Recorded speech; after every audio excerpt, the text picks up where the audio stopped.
Good evening everyone. এখন আমি করছি গরম গরম কুমড়ি, মানে কুমড়োর পকোড়ি। তো এখানে দিয়ে দিয়েছি কিছু, আর এই দেখো এখানে আমার ব্যাটারটা করা আছে। আর এখানে দেখো কুমড়ো, ফুলকপি, কাঁচা লঙ্কা এসব দিয়ে খাওয়া হবে আজকে। আজকে যেহেতু শুক্রবার, ওই জন্য চায়ের সাথে এটা খাওয়া হবে। আর রানা এখন আসছে অফিস থেকে, অন দ্য ওয়ে আছে। তো চলো, এটার মধ্যে টিস্যু দিয়ে দিয়েছি, এটার মধ্যে ছেঁকে ছেঁকে রাখবো যাতে এক্সট্রা তেলটা অ্যাবজর্ব করে নেয়। তো গরম গরম পকোড়ি ছাকা হচ্ছে, তারা দেখায়। কে কে খাবে চলে এসো।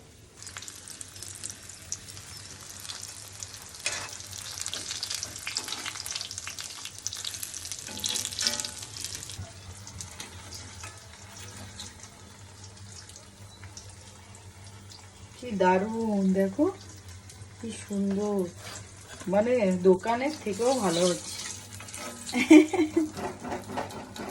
নিজের রান্নার নিজেই নাম করছি। হেভি লাগছে কিন্তু। এই বাকিগুলো এবার ছাঁকবো। এই তেলটা দিই।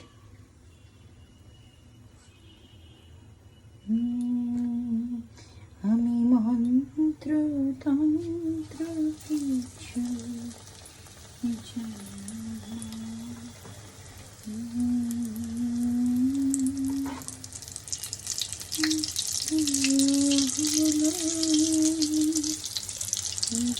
দেখো সাইজগুলো কি সুন্দর, আর এত ভালো ক্রাঞ্চি হয়েছে না, দারুণ দারুণ, খুব সুন্দর লাগছে দেখতে, খেতে দেখতে দুটোই ভালো লাগছে।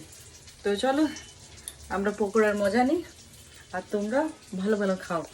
তো চলো, টাটা, বাই বাই।